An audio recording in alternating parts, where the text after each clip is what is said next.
ക്രിക്കറ്റിന്റെ ഭാവി ഈ കൈകളിൽ ഭദ്രം. ആയുഷ് മാത്രയും സംഘവും അണ്ടർ-19 ലോകകപ്പിൽ ഇംഗ്ലണ്ടിനെ 100 റൺസിന് തകർത്ത് ഇന്ത്യയെ 6ാം കിരീടം ചൂടിപ്പിക്കുമ്പോൾ നമുക്ക് ഉറപ്പിച്ചു പറയാവുന്ന ഒന്നാണിത്.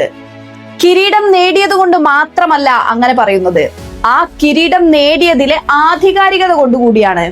ഫൈനൽ പോലെ ഒരു വേദിയിൽ ശക്തമായ ആധിപത്യ വിജയം കൂടിയാണ് ഇന്ത്യ നേടിയത്. 67 പന്തിൽ തകർത്തടിച്ച് 7 സിക്സറും 9 ഫോറുകളും അടക്കം 115 റൺസ് നേടിയ കലേബ് ഫാൽക്കോണർ മാത്രമാണ് ഇന്ത്യക്ക് വെല്ലുവിളി ഉയർത്തിയത്. 66 റൺസ് നേടിയ ബെൻ ഡോക്കിൻസിന്റെ ഇന്നിംഗ്സും ഇതോടൊപ്പം ചേർത്ത് വെക്കാം. 412 റൺസ് എന്ന ഹിമാലയൻ ടോട്ടലിലേക്ക് ഉന്നം വെച്ചിറങ്ങിയ ഇംഗ്ലണ്ടിനെ 40.2 ഓവറിൽ 311 റൺസിന് പുറത്താക്കാനും ഇന്ത്യക്കായി. RS ആംബ്രിഷ് 3ഉം ദീപേഷ് ദേവേന്ദ്രൻ 2ഉം വിക്കറ്റുകൾ നേടി. ബൌളിംഗിൽ പേസിലും ടെക്നിക്കലും മെച്ചപ്പെടാനുണ്ടെന്ന് തോന്നുന്നുവെങ്കിലും ബാറ്റിംഗിൽ ഇന്ത്യക്ക് 0 ടെൻഷന്റെ പോലും ആവശ്യമില്ല എന്ന് പറയാം. 14കാരൻ അത്ഭുത ബാലൻ എന്നെല്ലാമുള്ള വിശേഷണം ഇപ്പോൾ വൈഭവ് സൂര്യവംശിയെ സംബന്ധിച്ചിടത്തോളം പഴഞ്ചനാണ്. വൈഭവ് വെടിക്കെട്ട് നടത്തിയില്ലെങ്കിൽ മാത്രമാണ് ഇപ്പോൾ വാർത്ത. ഇന്ന് ഇംഗ്ലണ്ടിനെതിരെയുള്ള ആ കൊടുഭീകര ഇന്നിംഗ്സിൽ 80 പന്തിൽ 15 പടുകൂറ്റൻ സിക്സറുകളും 15 ഫോറുകളും നേടിയ വൈഭവ് അമാനുഷികൻ എന്ന വിശേഷണത്തിന് ചേർന്ന ഒരാളായി മാറി.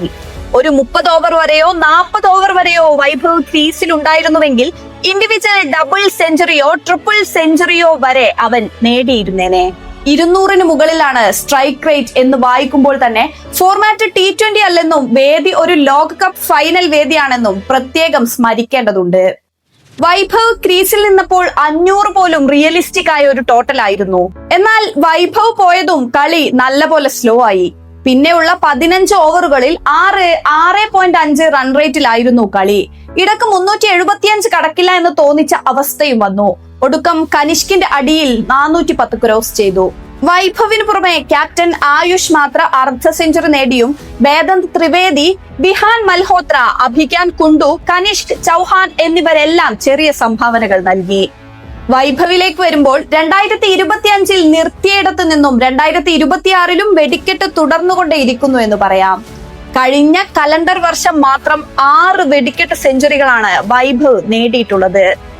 ഒരു ഇന്ത്യക്കാരന്റെ ഏറ്റവും വേഗതയേറിയ IPL സെഞ്ചുറിയാണ് അതിൽ ആദ്യത്തേത്. 35 പന്തിലായിരുന്നു അന്ന് സെഞ്ചുറി തികച്ചത്. ശേഷം ഇംഗ്ലണ്ടിനെതിരെ യൂത്ത് ഏകദിന ചരിത്രത്തിലെ ഏറ്റവും വേഗതയേറിയ സെഞ്ചുറി കുറിച്ചു. ഓസീസിനെതിരെ അവരുടെ മണ്ണിൽ നേടിയ യൂത്ത് ടെസ്റ്റ് സെഞ്ചുറി ആയിരുന്നു 3ാമത്തേത്. ഇന്ത്യ A ടീമിനൊപ്പം നേടിയ സെഞ്ചുറി ആയിരുന്നു അടുത്തത്. ഏഷ്യ കപ്പ് റൈസിംഗ് സ്റ്റാർ ടൂർണമെന്റിൽ UAEക്കെതിരെ 32 പന്തിലാണ് 3 അക്കം തൊട്ടത്.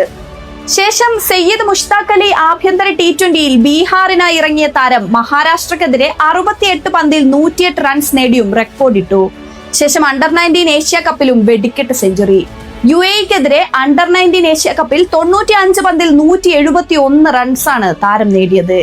2025 അങ്ങനെ തീർന്നപ്പോൾ 2026-ലും അത് തന്നെ ആവർത്തിച്ചു. ലോകകപ്പ് ടൂർണമെന്റിൽ 7 ഇന്നിംഗ്സുകളിൽ നിന്ന് 439 റൺസാണ് വൈഭവ് നേടിയത്. അതുകൊണ്ട് തന്നെ പ്ലെയർ ഓഫ് ദി സീരീസ് പുരസ്കാരവും കൗമാരക്കാരന് തന്നെ. അതിനു മുൻപ് നടന്ന വാം അപ്പ് മാച്ചുകളിലും പരമ്പരകളിലും 2026-ൽ തിളങ്ങി. ഇനി വരാനിരിക്കുന്ന IPL സീസണിന് വേണ്ടിയുള്ള കാത്തിരിപ്പാണ്. വൈഭവിന് മുന്നിൽ ആരുടെയൊക്കെ ചീട്ട് കീറുമെന്ന് കണ്ടറിയാം. താൻ കളിക്കേണ്ട ലെവൽ വേറെയാണെന്ന് നിസ്സംശയം പറഞ്ഞു തരികയാണ് വൈഭവ് സൂര്യവംശി. ഏജ് ഗ്രൂപ്പ് ക്രിക്കറ്റിൽ നിന്നും അതിവേഗം മോചനം ആഗ്രഹിക്കുന്ന പ്രതിഭയുടെ വിസ്ഫോടനമാണിത്. ബോർഡ് തല്ലിപ്പഴുപ്പിക്കാതെ സ്വാഭാവികമായി തന്നെ വിരാട് കോഹ്ലിക്ക് ശേഷം ഇന്ത്യൻ ക്രിക്കറ്റിലെ അടുത്ത സൂപ്പർ സ്റ്റാർ ഇവിടെ ജനിച്ചു കഴിഞ്ഞു.